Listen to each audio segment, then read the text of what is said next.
Okay, so I'll just briefly introduce myself. I'm Atiya Khan. I'm a member of Platypus, and also I'm a historian of the left in South Asia. Also, my next project is moving towards the Middle East, some kind of a comparison of socialist movements of the 70s between in South Asia and the Middle East. So I am going to speak today broadly about the recent events that have occurred, the murder of school children in Peshawar, and the killing of the editors of Charlie Hebdo in Paris, and what does it mean to understand the emergence of this kind of terrorist, militant, or political Islam. And but more specifically, I also would like to draw our attention to the responses of the left to these incidents. How has the left attempted to understand or make sense of these occurrences? That's important.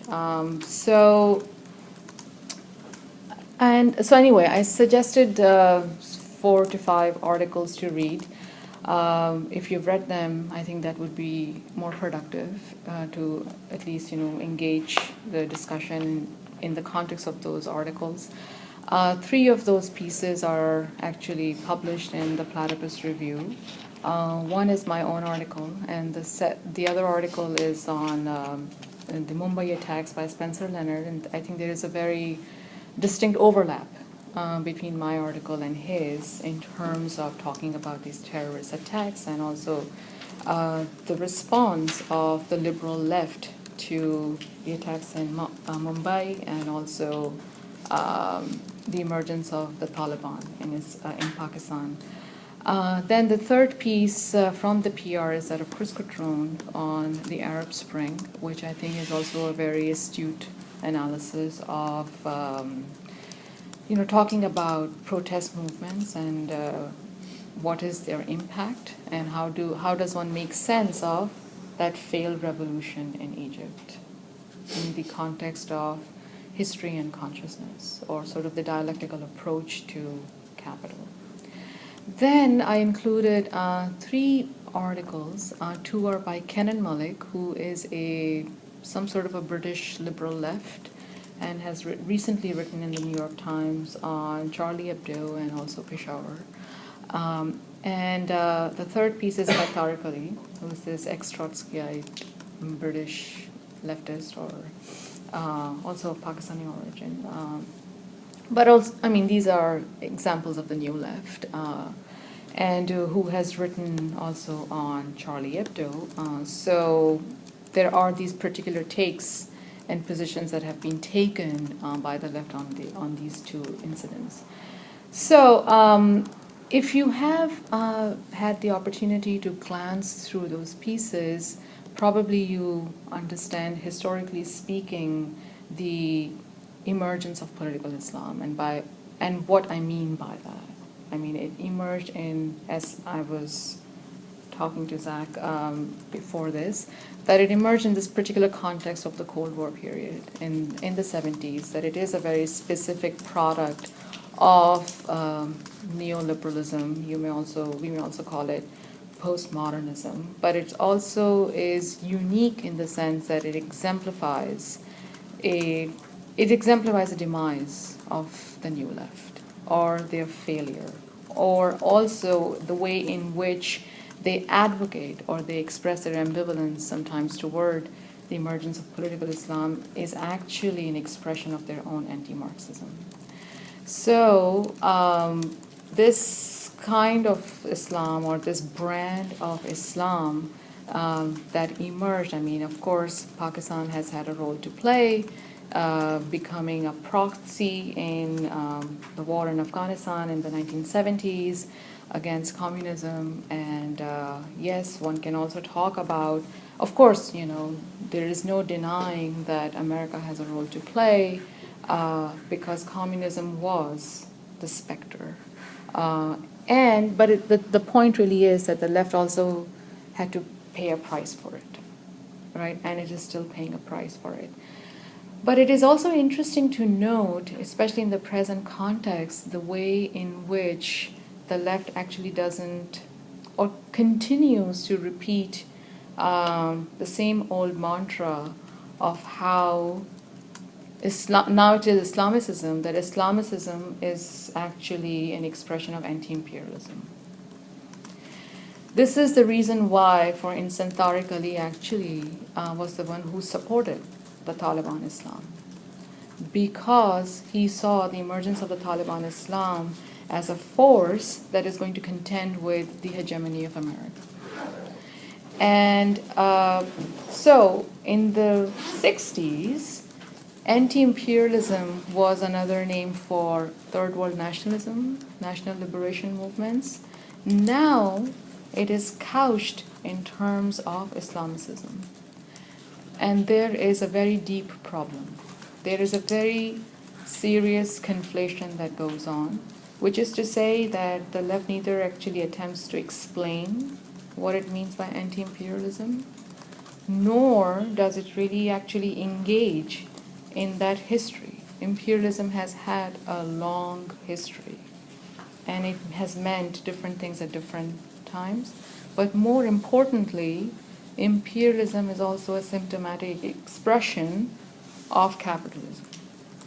And so capitalism is completely elided or evaded in the discourse or in leftist discourses, right? So that's one point that I would like to make, and we could then talk about that in our Q&A or in our discussion.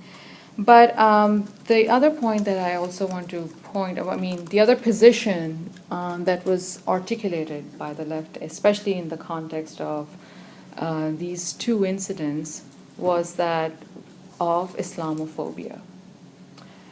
That leftists like Richard Seymour, for instance, would not criticize these attacks because he is afraid that he's making some kind of Islamophobic statement.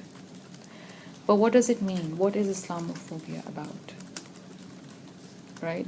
In Europe, the left also, I think, has taken this position very strongly, that they shy away from adopting a critical stance toward Islamic fundamentalism because they think they're making an Islamophobic statement. So the conflation that is going on is that Islamophobia has been equated with racism. Right? They just don't, they want to be politically correct and don't want to be seen as making some kind of a racist claim. And racism is a problem, yes. It also has a very deep history in France, in Germany, and in Britain. In America too, it's a problem. But conflating it with Islamophobia actually doesn't address the problem of racism, nor does it address the issue of Islamicism. Right? And within that, also, there are other conflations that goes on. There is a conflation of culturalism, nationalism, there are issues of immigration, there are issues of social integration. But the left never stops to parse these things out. So, Islamophobia actually serves as a cover for their advocacy of this politics. What is also completely elided in this discourse is the politics of Islamicism. Like, Islamicism is a form of politics, and actually it is an attempt. What ISIS is doing today is an attempt to transform the conception of Islam, to simplify it, and also to reduce its complex history. Right? It is so in that sense, I think what Tariq Ali, for instance, points out is important, but I mean, he doesn't really say that, but he does point to this Wahhabi brand of Islam, which is actually a very specific brand or a specific variety of Islam, and is attempting to simplify, to reduce the history of Islam. So when Islamicism itself has become trashy, it also engenders trashy responses. like Charlie Hebdo. Now, what is Charlie Hebdo? Charlie Hebdo, first of all, is an avowed leftist publication. And is it trashy? Yes, it is. It is sensationalist. It is very sensationalist. But it is not politically extremist. It's provocative, okay, but it's not politically extremist. And so, what I'm trying to say is that Islamicism itself also engenders such responses. And as far as the role of Charlie Hebdo, and I mean, there's a lot of controversy about freedom of speech, for instance. And I think there too, there are certain problems that the left actually masks the issue. So, what is freedom of speech? Freedom of speech is a matter of the law. It is an issue of the state. Do everybody have a right to express themselves? Yes. Does the right also have, the right also have a right to express themselves? Yes. Should we ban hate speech in society? No, I don't think so. But the left, what does the left argue? The left argues that we should ban hate speech in society. It was really telling for me to see a roundtable discussion on PBS, which in its self-conception is some kind of a liberal left channel. And what did all the liberal leftists argue in this particular roundtable discussion? Well, we should not show the images of Muhammad that were being published in Charlie Hebdo. Why not? Right? So now, but what does that mean? I mean, now, the question that I would ask is that if the right is holding discussions, if, say, the jihadis are training people somewhere, and it is a known fact where they train or whatever, should the left go and stop them? Yes. Why? Because it is the responsibility of the left to actually engage in a politically active struggle in civil society. But the unfortunate part is that the left is in no position to do that. And so it kind of tails behind, or it becomes an advocate of these tendencies, or it stays confused, or it conflates several issues instead of clarifying. So, I mean, this problem is not, in some sense, I mean, this issue that has kind of riled up the European left and the liberals, especially in France, and there are all these questions about integration and racism that have surfaced. The point is that even in the 1920s, or at the turn of the century, when South Asian immigrants and the Chinese immigrants, they were part of the labor force in Europe, they experienced racism. But how did they try to overcome it? They tried to overcome it through the compelling struggle of socialism. Right? So even a person like Kenan Malik gives an account of that in his book, From Fatwa to Jihad. And he talks about the 20s and the 30s when South Asian immigrants came to Britain and were actually radicalized in the unions and became part of the socialist project. And that's how they also kind of, fought any racial discrimination. That's how they tried to make place for themselves in society, and actually they were assimilated. In America, it happened the same way. Why doesn't it happen now? Why is social integration a problem? Why are the Jews of France thinking of migrating to Israel? That's a very tribal attitude, I would say. You just want to pack up your bags and go to Israel. Why? Because of the absence of leftist progressive politics, because of the absence of socialism, because the left has abdicated its responsibility, and rather it has actually become much more conservative. It is the right wing. It is also an expression of depoliticization that has occurred in the wake of neoliberalism, or with the failure of Marxism in the 1960s. So I guess I could stop here and take questions, open the floor. Yes? So, Do you want to hear 3 questions at a time, or just take them one at a time? Okay, I can take a few questions. Okay, yeah, let's do 3 questions. so here, I'm struck by your comment. The left viewed Islamicism as an expression of anti-imperialism. And I remember I think it was the late 1970s, when the Socialist Workers' Party, right here in Hyde Park in Chicago, was the Shah was evil. The Shah was evil. Yes. Khomeini was our savior. Khomeini was our savior. Yeah. Here, so Yes. again, I'm confused. What is behind this? Why is the left seeing this as an expression of anti-imperialism? What's going on? And also, can you elaborate on your comment of these Islamicist movements as right wing? Okay. Okay. Do you have? I can wait to hear what other people have to say. I've already asked some things. Okay, yeah, do you want to Yeah. address? Yes. What do you think of,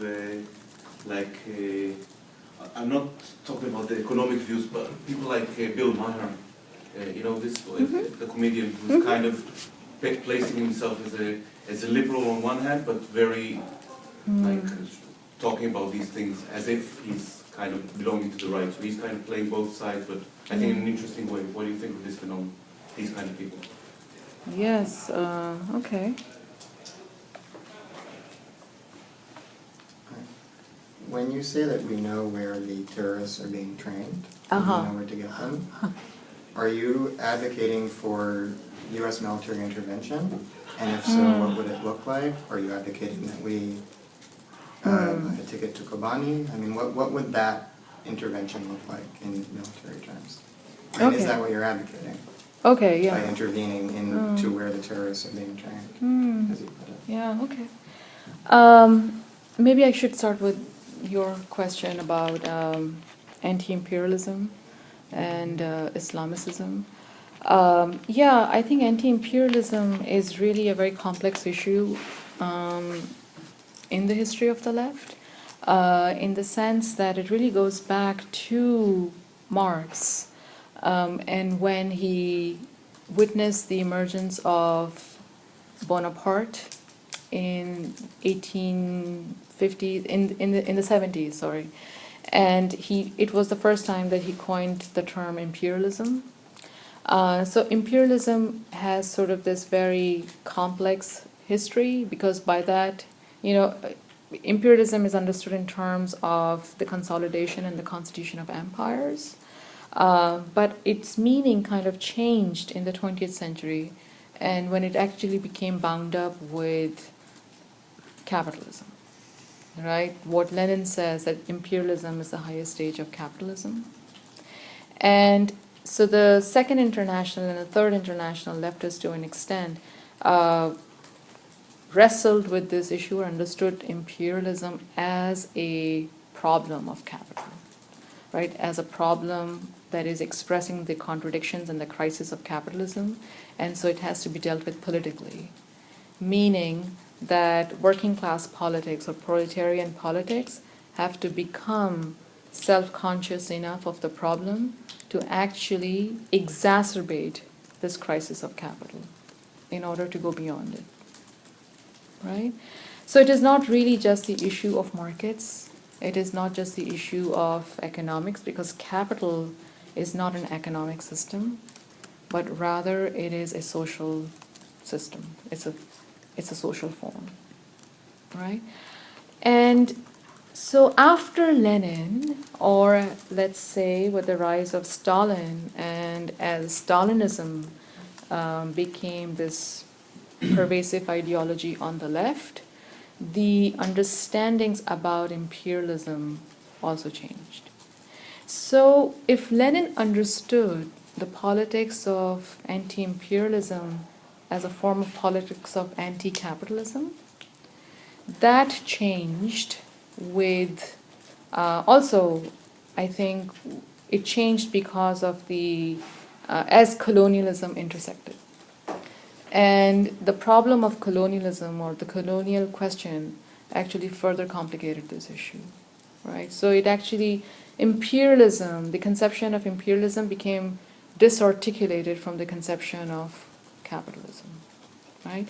And so, now, the reason why I mentioned Stalin is because with Stalinism, brakes were being put on emancipatory social politics, right? Because socialism itself was conceived of as a national issue, right? And so anti-imperialism in the colonial period, as well as afterwards, was then understood as an opposite of nationalism, right? If you're anti-imperialist, that means you're fighting for national liberation, right? You're fighting for national independence, right? Then, in the post-war period, it's America that dominates the world, right? So that's how anti-American sentiment becomes prominent. So by the 70s, of course, it is at its height.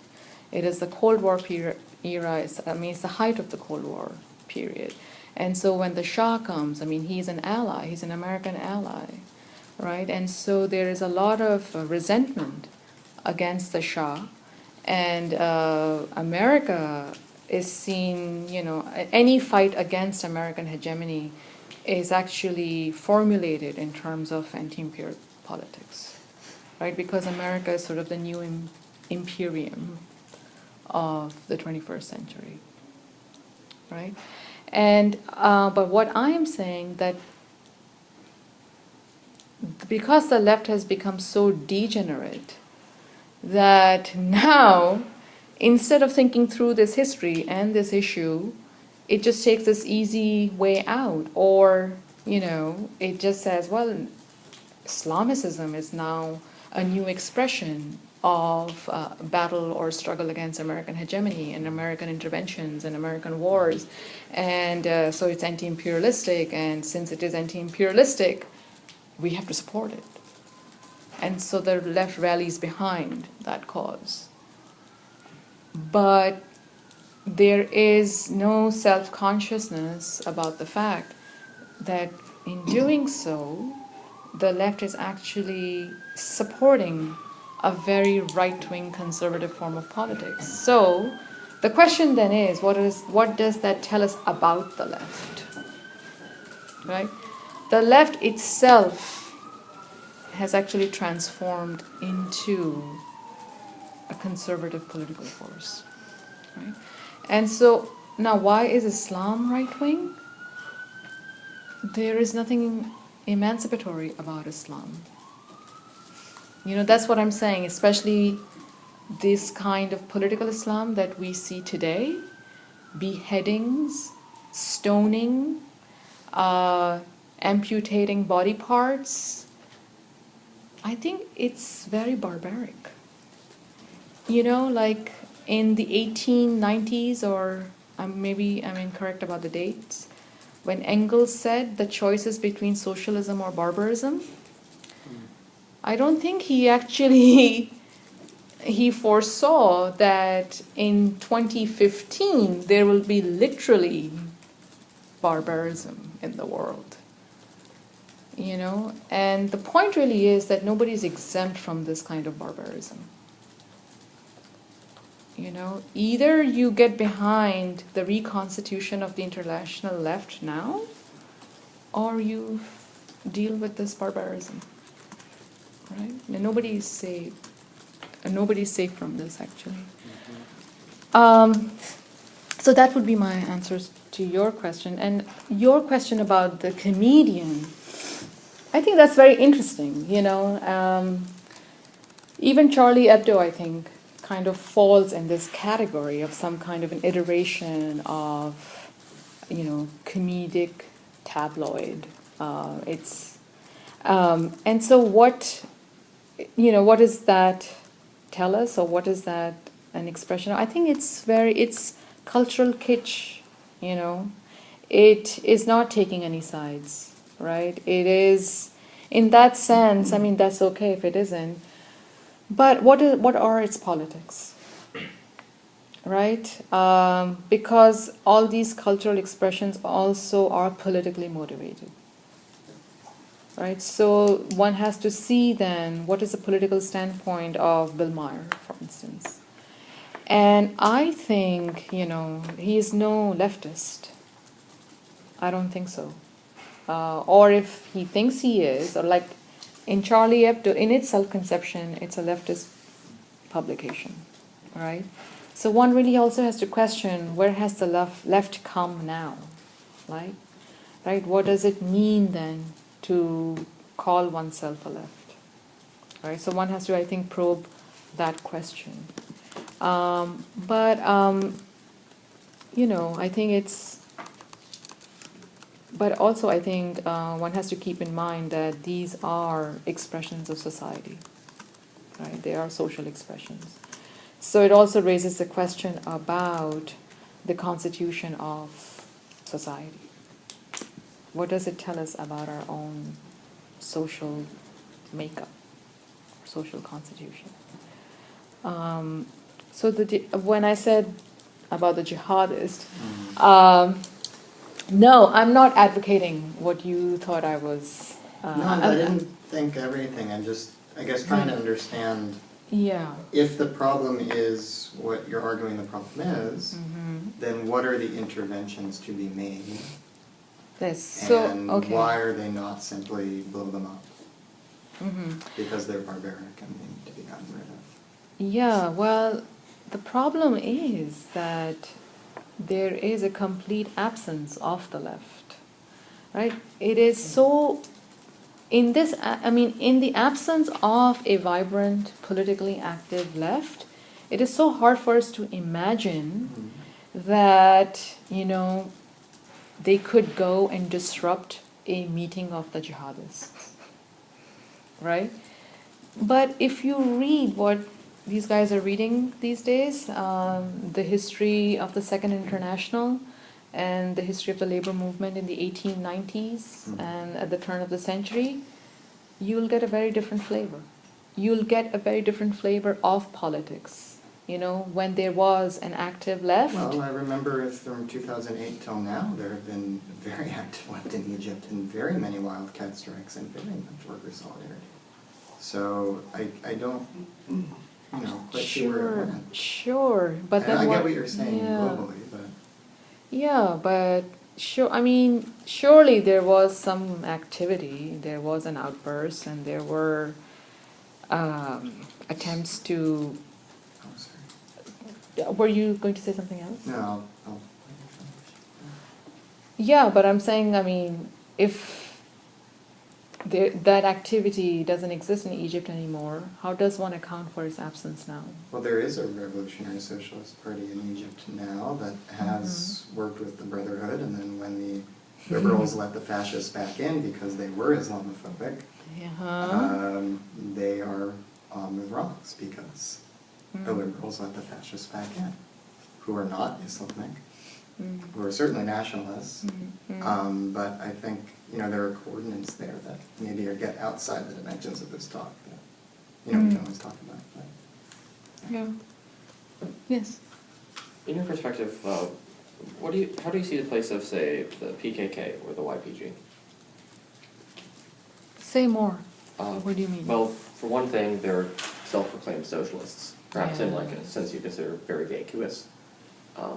But that's what they claim to be. On the other hand, one might very easily see them as, you know, purely ethno-nationalists, purely ethno-nationalist movements. Mm. PKK you could see as, you know, terrorists and barbarians, or you could potentially see them as, you know, embodying some sort of emancipatory idea. So how do you view them? Well, my own understanding of the history or the conception of the left is that it actually doesn't exist. The left doesn't exist. The left is dead. And so these groups, these self-professed socialists in Turkey, in Egypt, in Pakistan, you know, how do they distinguish themselves as the left? How? How are they different from their opponents, the right wing, the Islamists? How? Politically, I mean, how do they distinguish themselves? What has happened repeatedly, and I think I could say that about all of these places that I have mentioned, is that the left actually, instead of being in the vanguard, so to speak, sort of leading, advancing the situation, the left has always made compromises. Right? The left has, in Pakistan, I know that history quite well, but also I think in Iran, in Iraq, what has happened repeatedly is that the left has compromised, even when the opportunities presented themselves to the left to seize power, to take over, it actually conceded. And so what does, it comes back to a very fundamental question, that what is the self-conception of the left, right? So the way I understand the left and the way Platypus is trying to make sense of the left is that it has to actively, self-consciously change the course of history, right? And it can only do so in political struggles, right? Politically. It's a political problem. So it has to actively engage in anti-capitalist social forms of politics, right? Not in any kind of, you know, national liberation movement or cultural wars of Islam or, you know, etc., etc. But the thing is that it is not, the problem cannot be really solved in places like Pakistan, Iran, Iraq.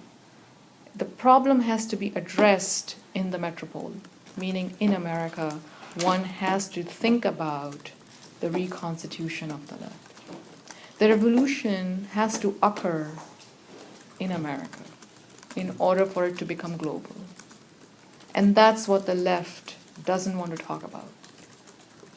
Because it's, you know, It doesn't believe in it. yeah, they don't believe in it, and it's American-centric. They don't believe in it, or they think it's so impossible? Well, I think it's so impossible. Or they think Egyptians are incapable. It's not, they think it's hard. They have to give no. up things. Sorry? They have to give up things to actually engage in the political realm. Yeah, well, there's that, but also I think ideologically, they don't think that that's the issue. You know, it's an ideological problem because, you know, they think, first of all, they also think that Marxism is European or it's Eurocentric. You know, so Marxism cannot actually occur or cannot flourish in non-Western societies. So that's also an obstacle in their thinking. And I think the left today is just in bad faith. You know, they don't want to do it. Why also? Because they also haven't embraced their own failures. They haven't digested the problem of Stalinism, for instance. They haven't digested their own history of defeats and failures. You know, they have to own up to their own history first. to then think about the future. Don't you think that's all, I think that's all almost, in a certain sense, ancient history. I mean, the Stalinists, quote unquote, they're dead. The people were killed off, the few left are elderly. I mean, it's a new world. Well, I guess that's why I think I should say a very basic point. It's a very basic point that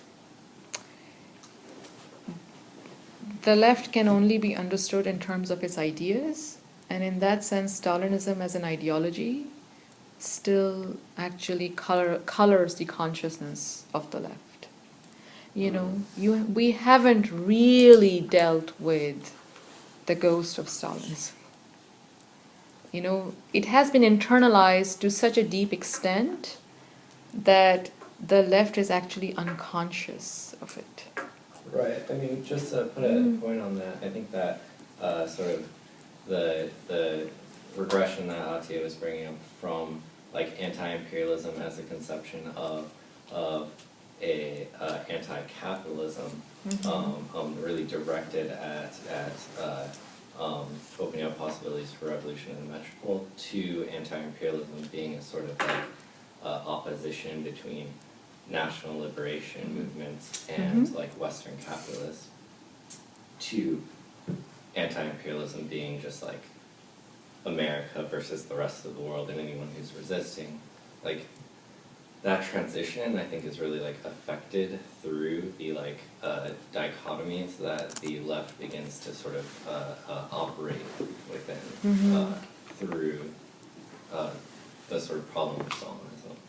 Here, I guess what I mean is that in the 30s, my parents came of age in the 30s, and in the 30s, I mean, if you had half a brain, you were progressive. Yes, that's right. And now, you know, it's very much, certainly the right wants to think that there's a lot fewer of us than we are, but still, it's almost like, I mean, a whole new generation of progressives and leftists have to be educated and recruited. I mean, it's not that, it's not like there's that many Stalinists out there, you know, saying Stalinism is wonderful. Sure, I mean, like historically speaking, Stalinism came to an end, you know, it is no longer there, but ideologically speaking, I think, or the way socialism is still understood as a form of politics is very much informed by the Stalinist legacy. And so that's what I mean, that one has to really deal with it and digest this problem and reflect on it critically. You know, the left has to work through this problem in order to make any kind of progress, in order to advance itself. That's why I'm saying that what the left has done, the contemporary left, it has shirked its own history, right? It has disowned its own history. Because, they are Stalinophobic, they are this, that, or, you know, rather than really engaging that problematic history, that history of failed revolutions, right? So, and I think that is the intent of Platypus. That is why we read this history, in order then to make sense of our present, right? Because present for us has been determined by a series of past defeats, right? Sounds like the Arab intellectuals have been reading. Okay. No, I mean, this is a persistent theme, right? Yeah. When did our glorious civilization go wrong? How can things be the way they are? Every problem is because we were thwarted at various stages. And then I guess, you know... Well, Attia is saying that, Attia is precisely not saying that. She's not saying that at every single stage we've been thwarted. That or the left our has been foibles crushed. have... Our foibles She's saying that have the left doomed has... us. So she's saying that the left has not just made foibles, right? They have been self-defeating. They have That's what foibles systematically... means, yeah. Okay, I It's thought. they're their own foibles. Mm-hmm. I guess my question then is, And you it know, has what, betrayed itself. I'm not sure if are these civilizations, are these Arab intellectuals saying that these civilizations have systematically betrayed some of them do. themselves? Some of them do. I guess my question is just, you know, what does that politics look like then? I mean, when workers in Egypt go on strike, what do we in the metropole do? Do we express solidarity as international members of the working class and take to the streets? Do we ignore it because it's just an outburst and it's not genuine and the left doesn't exist? Do we, you know, petition for some kind of group delegation to go over there and guard them? I mean, what are some things that, Yeah, yeah. you know, we can do other than this kind of, or do we just kind of do the ideological thing and deal with our own demons and ignore what, and not ignore, but Right. wait on everything else until we get through that? Well, you know, Anyone can it's, answer that. yeah, but I think it is really an issue of what your question is asking is this really classic question about theory and practice of the left, right? So yes, how do you deal with, I mean, surely working class movements need to be supported, right? That is the first step, right? That is the first step to kind of start any kind of democratic struggle, right? But the point really is that that is not enough, right? So for instance, these guys just read Rosa Luxemburg's Reform or Revolution, right? Now I would say what she's also arguing in that piece is that reformative politics has serious limitations because sometimes in order for reforms to be successful, you need a revolution, right? So really, the issue is that is there a revolutionary left anywhere in the world? And that's why I was saying, well, there isn't, right? So in the absence of a revolutionary international left, outbursts or strikes in different parts of the world actually just remain outbursts. You know, they're quickly folded into whatever the system is, right? So because there isn't a self-critical left anywhere, these movements also die out very quickly, right? So in order to have this persistent struggle, which is politically conscious and revolutionary in its self-conception, can only be sustained when there is a self-conscious body of the left. And it's, yeah. That's you guys. Yeah, I would just, maybe, like, another way of sort of putting it, right, is that, like, yes, like, it would be great if we could go out there and, like, start some sort of, like truly powerful, like, international sort of, like, workers' union that could intervene on, like, behalf of workers across the world in their wildcat strikes and have some sort of, like, influence. The problem is, in order to do that, like, you actually have to convince people of the cause. You have to, like socialism has to become something that is actually appealing at the ideological level, again. And I think that there's this sort of problem where you know, socialism is no longer really convincing, or even if it is, to most people, like, there's a desire to avoid the sort of, like, tough questions of socialism, right, and its history. And there's this desire to, like, well, let's kind of, like avoid that so that we can work together. And I think that this is why you have sort of this general phenomenon where the left liquidates what makes itself different in order to sort of collaborate with more, like, I don't know, liberal groups, or in Egypt, perhaps the Muslim Brotherhood. I don't know, like, what the politics around that is particularly, but, like, I think that, like, ideology is like has a sort of practical weight, and I think that Platypus's estimation is that currently at this moment in the left's history, that is the most significant problem that we face right now, is really the problem of the left's history and the desire to, in a sense, carry on the struggle without addressing that, right? Sort of. And I would also push you on like what you mean by expressing solidarity with wildcat strikes, you know, in other parts of the world, because it would seem to me that the question would be, how much is my solidarity or how much is your solidarity really worth to these strikers if like you have, if we can't see state power in the United States first? How much is your solidarity really worth if there is no international working class movement with the kind of infrastructure to actually intervene on their behalf and to advance their welfare? And inviting Egyptian socialists to come speak here, and We did that. that's... We invited Tarek Shalabi last year That's right. Okay, so yeah, that seems to of make a lot the sense. Revolutionary Socialist Party in Egypt. So I think That's there what I are, mean, so I there guess. are forms of like showing solidarity where we can invite speakers to come here and we can be educated about what's going on there, right?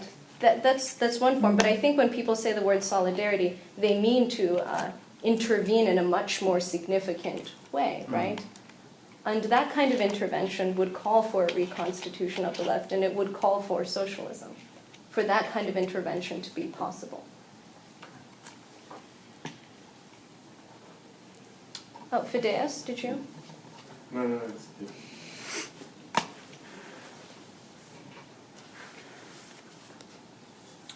So your thesis is that the problem of barbarism, the problem of radical Islam, as an example of that, is fundamentally caused by the absence of a revolutionary left in the Middle East, and is insolvable in the absence of it.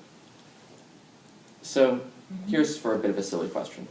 Suppose that President Obama called you on the phone 10 minutes from now, and he said, Atiyah, I'm wondering what to do about ISIS. I'm getting a lot of flack in Congress about my strategy. What do you recommend about my strategy be to deal with ISIS? See, it's not really just an issue of policy, right? We would have solved it a long time ago, right? It is not just an issue of strategy, because then really we would have just solved it, right? It is a very difficult issue of consciousness, right? It is a very difficult issue of ways in which the problem of freedom in history has been repeatedly failed. And that has complicated, our own context. Right? So that's why when I was putting so much emphasis on the political consciousness of the left, which is to say that, of course it's a social problem, it has to happen socially, and it has to happen politically, right? So when I say that there has to be a self-conscious left, meaning that the left understands what the political stakes are, right? So it's not just a matter of forging solidarity with groups, but really it is a matter of advancing anti-capitalist politics. Obama is not interested in overthrowing capitalism. I'm certainly not claiming that. What I'm asking is, what policy would you prefer non-leftists pursue? The left has to the left has to become political, I would say. Well, you say the left needs to become political, so that's what the leftists need to do. Yeah. In the meantime, there are lots of non-leftists in the world. What would you rather that they do? Become I don't care leftists. about them really, because really they don't really matter. So that their behavior is irrelevant or just ultimately inconsequential in the larger scheme of history? They only become consequential when there is a vibrant left. Right? So in that sense, what I'm actually arguing for is a very particular understanding of the conception of history and society. Okay. Right? which is sort of advanced and constituted by leftist political attempts. Right? So that's why when I think before we started the teaching, I was saying that politically there are just two positions in the world. There's the left and there's the right. Right? And what is the difference between the two? The right is affirmative, right? So in that sense, Obama is the right because he's wedded to capitalism, right? He makes some attempts to reform it, willy-nilly, I would say. I'm not saying anything. And I'm just in giving his you an defense example. or I'm not complaining. accusing you of anything. I'm just giving you an example. But how does the left differentiate itself from the right? It differentiates itself from the right by pushing the envelope, right? By actually engaging capitalism politically, understanding capitalism as a form of political constitution, right? That has to, whatever its contradictions are, they have to be deepened, right? The crisis of capitalism has to be exacerbated, right? So that all of its contradictions become more apparent. But that only happens in political struggles. But the crisis of capitalism is continually exacerbating, and it's spiraling downward faster and faster and faster. Yeah, And by capitalism, by that theory, the left should be soaring. No, so there's the difference, right? You can have right-wing critiques of capitalism, right? You can have right-wing responses to the crises of capitalism, and you can have left-wing responses of capitalism, or to the crisis of capitalism, right? And there's a difference. Right, but I'm just saying is that the mere fact of things getting worse doesn't mean anything. Right. No, Exactly. Because people can respond to things getting worse by becoming Hellfire Southern Baptists, right? I mean, there's plenty of responses to capitalism that are anti-capitalist, and Right. they do not take the form of the left. Islamicism is a right-wing critique of capitalism, And I guess but it's a like, right-wing critique. I kind of like, just to clarify, I hear what you're saying. Like, I kind of think that what both of you're kind of coming from different ways of understanding like crisis. I think that one way of thinking about it that might shed some light on it is like, without a left, is capitalism really in crisis, or is it Right. just Yes. like the degeneration Right. It's degeneration of society? right. And that's what's happening. Right. Yes, Correct. exactly. So I think that's the sense in which they were Yeah. sort of like the implicit undertones of their use of crisis, right? That Sure. Right. the left, right, deepens crisis. I just take exception to the common phrase, the worse the better. I mean, I used to have Yeah. I have leftist friends who would, it's okay that it keeps getting worse and worse and worse because this will radicalize people. And, Boy, it radicalizes them in Islam or it may like- radicalize people, some people, but primarily it just makes things more and more desperate for so many people. If I think when he calls you in 10 minutes, this is what I urge you to say. Okay. I would say, because he's not an anti-capitalist. He may be a moderate reformer here and there, but he's not an anti-capitalist.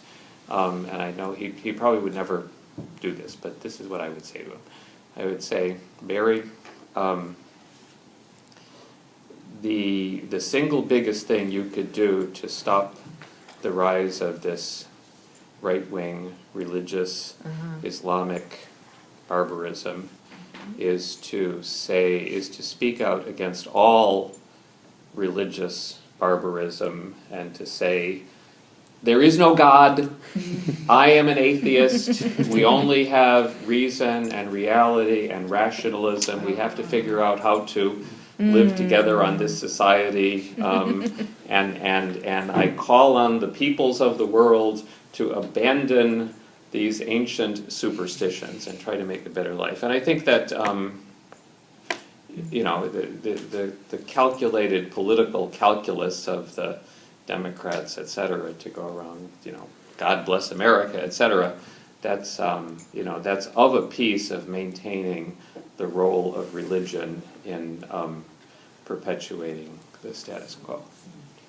So, yeah, he probably will call you in 10 minutes. Okay. After this. Just to continue on the topic of Islam, Yes. one of the things that I always appreciated about a work like the 18th Brumaire is that it gets in not just that the revolution had to fail, but the specificity of the counter-revolutionary imagery, the paternalism of it, the sort of invocation of Rome, these sorts of things that you know Louis Bonaparte does. That Marx sees as, I think, sees as important. That he sees the specificity as important in that text. Yes. And the specificity of a French peasant lifestyle and the bourgeois, you know, sort of petit bourgeois lifestyle and the cabbages and the sausage and all the stuff he talks about. What is it about what you call Taliban Islam that, or what? How could we talk about that kind of a specificity with what you call Taliban Islam?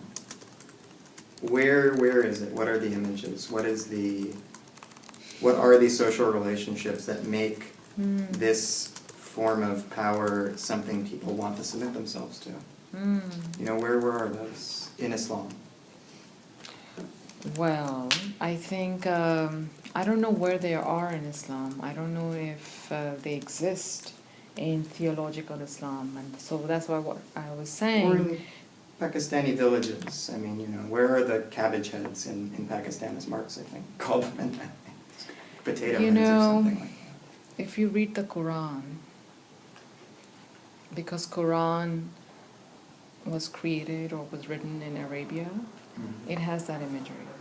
It has the imagery of Arabia. It talks about dates and camels and, you know, that desert. That's what it talks about. So that's why, like, you know, South Asian Islamic scholars would say, well, you know, the Quran doesn't even mention mangoes, which are so delicious and very specific to South Asia, you know. Although the Taliban were engaging with a prophecy that the black flag would be raised over Khorasan that came later, right? So they could kind of look to some kind of... Sure, but I think what is really religious text. But important, anyway. but what I think, no, that's really good, but what is important, I think, is that Taliban Islam, what ISIS is doing today, is something very new, right? I think in some sense they are cultivating their own imagery, which is very specific to their understanding of Islam. So in that sense, in their attempt to do so, they're also coming up with a new theology. Right? That's why I'm saying that this is something really new, right? It doesn't have a tradition, right? And in that sense, I think it's really important to understand that it is kind of eliding all the complexities of Islamic history. It doesn't care about that, right? And that's It blows it why, up. yeah, Literally. yeah. So that's why I'm saying it's something very new, something different, and has like very specific political origins. I think that's, yes. I want to build on that point and talk about what you said, that you don't like the worse. The worse things get, the better they are. I usually don't like them too, but I think that ISIS and these Peshawar things do have a bit of this.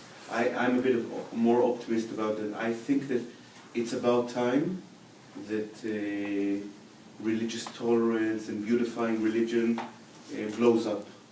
And multicultural, like we have to understand that everything is equal, every ideology is the same. This liberal discourse, which kind of flattens the differences between moral and immoral, and this, I think, and what's good about, if you can say something good about people chopping heads and killing children, is I think that for every, I can't prove it because statistically there is no proof, but for every person joining the jihad and flying to Syria, there is one person, maybe not 20-year-old, because these people join or get really excited, but there is a 40-year-old person who tells who kind of doesn't bring his children to a mosque in Paris. We don't see these voices. We don't see people who are not becoming maybe atheists, but are kind of keeping away from religion. I'm sure there is going to be a revolution that we don't see now because everybody's focusing on these people from the suburbs of Paris going to jihad. But I'm sure there is an opposite revolution of people just stopping to go to mosque or choosing mosques which are not radical, which is okay, you know. People want to be religious.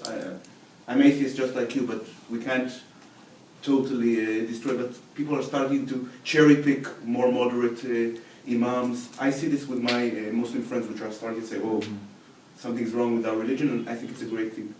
But in the absence of like an international left, the directionality of the responses to these types of massacres is definitely in question.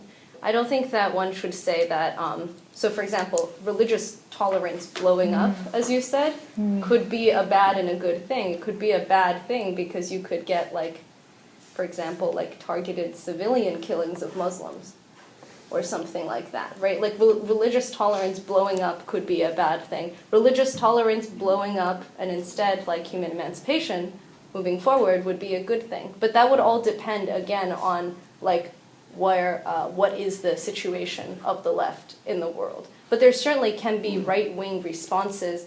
There certainly can be right-wing reactions to like these massacres.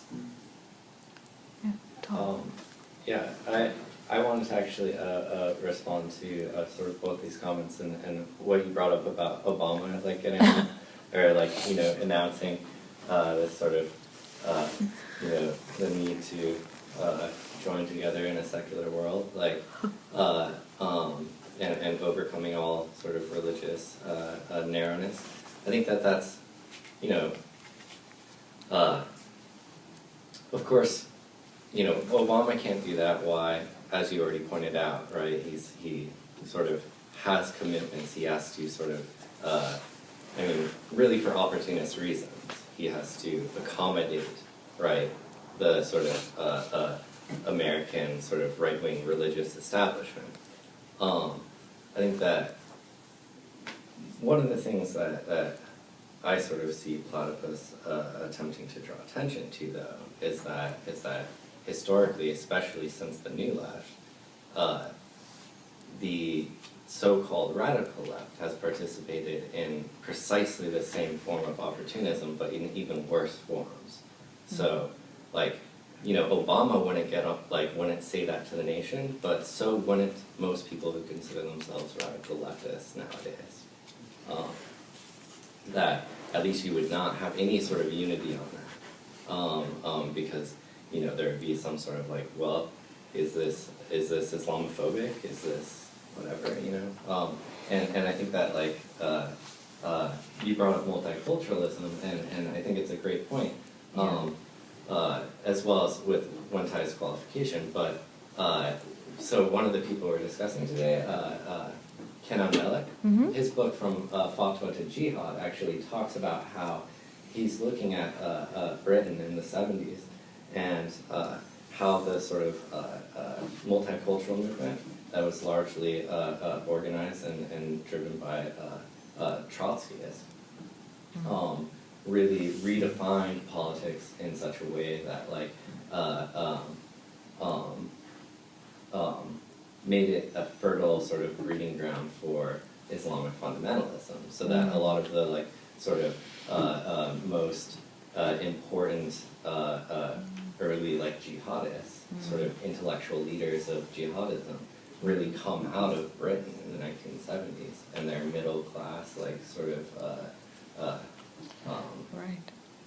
educated college students, not just like the sort of stereotype is like, oh, terrorists are like these backwoods whatever. No. But it's not. It's actually like something that originates in a way that's very intimately bound up with this problem of a sort of accommodation by the left, right, to right-wing currents. So I think that like that is part of the problem, is that it's precisely that there isn't a left willing to take the lead in the issue of even just simply a sort of secular enlightenment, right? But I guess what I find disturbing, I mean honestly, about this argument then is that Taliban Islam or Islamism is a contemporary invention with no connection to the Quran, and yet any Islam, is it that, I understand that you could argue that any religiosity is reactionary and an impediment to the things that you want to see in the world, but I don't understand where the line dissolves between what you're saying is this new form that is not connected to tradition, and a kind of Islam that is even an Islam that's based around the establishment of a constitution under Sharia, or the creation of a political party, or the creation of networks of ministry that will build wells to poor people in villages. Like, I'm not saying it's better because they're doing nice things. I'm just saying, why is there no genuine distinction between those? I can respond to this. I think that it's become opaque because of really the decline of the left, but I think that this just goes back to the classic example of the separation of church and state. That leftists, I think, have a responsibility to in a sense, at the ideological level, combat sort of religion at all levels, right? As a form of sort of obscurantism, right? And defend secular enlightenment at the ideological level, right? However, the left would not be worthy of its name if it ever participated in religious persecution, right? But the point is, in terms of politics, is certainly any manifestation whatsoever of the joining of religion with politics. That's right. Has to be opposed. So a political party that does not distinguish between church and state has to be opposed politically. But isn't that a separate issue than Islamism is? I guess it's less the consistency of the positions. Like, I understand how the positions are consistent. It's more the conflation in the presentation, which I think is reactionary, because it's reacting to, basically bullies who want us to believe, and right-wing people who want us to believe that there's no genuine distinction, and especially people in America, between being Muslim and supporting ISIS. And I think, in a sense, reacting to that by saying, yes, there is a genuine distinction, because one is a reaction to modern things, and the other is something as religion, which is this problem we've been fighting since the Enlightenment. Sure, But- yeah. Okay. But that doesn't then turn around and say, and when you're doing that, you're being a bully, which I think is what the opposition to Charlie Hebdo was about, which was not, Charlie Hebdo's leftist credentials are not, I think only a few thousand people in all of France read it. But I think you can say, you guys are having fun at the expense of people who are poor and oppressed in a way that you are not. Well, when No, I think argue there's a with my lot of- father about his Catholicism, am I being a bully? Well, no. Well, I don't know your father. I don't know you. I don't know your relationship to him. I'm not talking about that. Okay, I I'm just saying, think let's like, parse it out. I'm trying to parse it out. That's what I'm trying to, is parse out the argument you're making against radical Islam from the argument you're making against Islam as such. And I don't quite know if that's clear. Look, okay, there is, yes, religion could be a private issue, that's fine, if somebody's a believer, that's okay. But ISIS, Al-Qaeda, or the attackers who killed the journalists of Charlie Hebdo, they were political terrorists. Yes, I Right? agree. They are political completely. terrorists. And so the point is that there is a politics to this brand of Islam. ISIS is a political power. It is I seeking completely to agree. establish political control over Muslims of the world. That's their aim, right? They want to colonize, annex, Muslims, right? That's who they're interested in. They want to kill Muslims who are not going to rally behind them. They're really not interested in killing Westerners, really. They aren't, right? So their ambition is to establish control over Muslim societies and transform those societies according to their ideals and whatever ideal of Islam they have, right? So I think it is important to understand this as a political problem. Islamists have a certain politics, it's very distinct, right? And it is by following those political aims that they actually kill people, right? And in that sense, the attack on Charlie Hebdo was a political act. I agree completely. Right? I completely agree with you. So what I'm saying is then why are we beating up on the liberals who say, who say, yeah, but it's kind of a mean thing to publish those cartoons. Here, I think Who cares? Who cares about any of it? That's my opinion. Who cares about any of the cartoons and any of the response? It is political. It's military. That's where the struggle is. But what is political and military? What cartoons.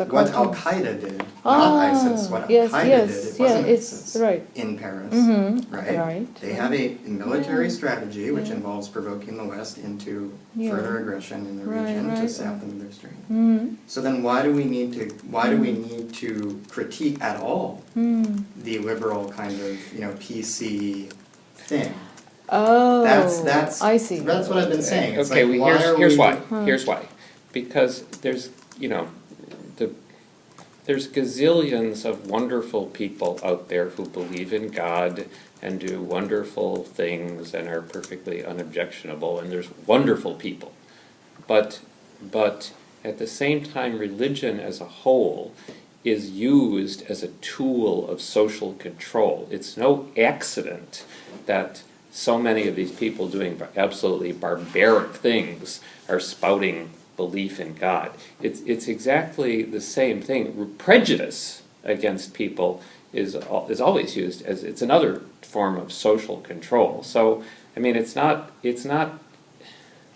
to oppose blanket prejudice against Muslim people, and at the same time is perfectly consistent with strictly criticizing this horrible religious manifestation that will say, women have to be totally covered up and everything else, we're going to shoot you if you, roll up your pants legs or we're going to shoot you. So these are not but in what you were saying opposition. about why are we bothering about the criticisms of the left or the liberal response of the left? Because it obscures the issue. It obscures the problem of Islamicism. That's why it is important to critique the left from the standpoint of the left, in order to clarify the objectives of a political struggle. That's why. Because the left can be confusing. It has been confusing the issue. I guess I just needed to hear that position articulated because I was confused. Yeah. No. I was confused. So would you say, I summarize it as, it's not racism or prejudice to criticize the evil practices and beliefs of a religious ideology or of people who practice that particular religious ideology. It's not evil? It's not evil and it's not racist. Right. It's not, it's quote, not. Of Islamophobic. No. Well, I think Zach's question was a little different than Yeah. right to criticize religion, right?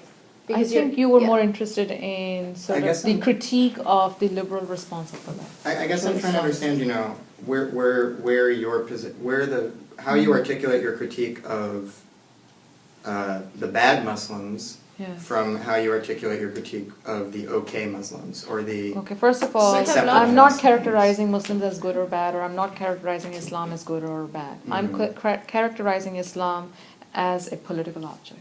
Okay, so the political Muslims and then the other Muslims. No, well, there needs to be a distinction, first of all, between Muslims and Islam as a religion, which are not identifiable, not the same thing. Muslims are people. Mm-hmm. Islam is an idea, an ideology, right? And then there's also the distinction between just Islam as an idea and Islam in its politicized form, Right. And When is Islam not? I mean, when is any religion not about? politics. Well, yeah, or shapes you as a citizen or as a political being. Sure. I mean, I don't know. But I think that there are like many religious practitioners who are like fairly apolitical, right? And aren't out there campaigning or something on the basis of their religion. Yeah, there are Muslims who are apolitical, right? Right. And there are Muslims who separate their religion from their politics. And there are Muslims who are wonderfully progressive people. Yeah. And I agree that there are, I know, but So what do we do with everybody So there's, else? like, we should Yeah, just what do we do with assume- everything between model Muslim and big scary Muslim? But I It's like- really, it's I think that like- that's say falsely good characterizing Muslim. like the kind of schema that Atiya has Mhm. laid out for us. Because in Atiya's critique of the liberal response to Charlie Hebdo, she was just trying to say that the left needs to really like be clarifying Mhm. and about its like ideological debate, right? So the issue is like critiquing political militant Islam as an ideological object, and the left did not do that. But the Right, left but used that's the very whole different. thing. But that's really different from the question of can you criticize a religion? Mhm. Because in this case we're treating political Islam as a political object, right? It's Yeah. had its hand up for a while. Yeah, and just see that I think the left at the moment believes that political Islam, that the people that are Islamists are not to blame about it because it's like the responsibility of the right that made them to be Islamists due to their like no infrastructure, no education in that, and low levels of education in that area and stuff. So I get this view that their way of fighting Islamism is by saying to the right to stop the imperialism in the area so that the people will get less radicalized. So I don't see it as much as the left is not like supporting Islamism, but it finds the right responsible for it and believes that if the right stops like being aggressive and interfering in that area, that I was just wondering if you were wrapping up. I think we have the room reserved for 8. Okay. Oh, I thought we had it. Can you check, Hansel? I thought we had this until 8:30. Oh, Oh, really? Oh. sorry. yeah. So to finish, so basically, but the left though does not. Basically, the problem I think we are saying is that the left does not recognize its own responsibility, and that it's not really a matter of the right interfering, but also the left not having an alternate option for the reaction to the right to be anything else. I think that's a really good point. Or should we continue this somewhere else, or is everyone, or Atiya, what do you think? I don't know. I guess if we have the room until 8. Yeah. I mean, Okay, finding a alright. place. And, Yeah, that would Do you have any final things to say, Atio? Yeah. Well, no, thank you for coming. I really enjoyed your questions. You should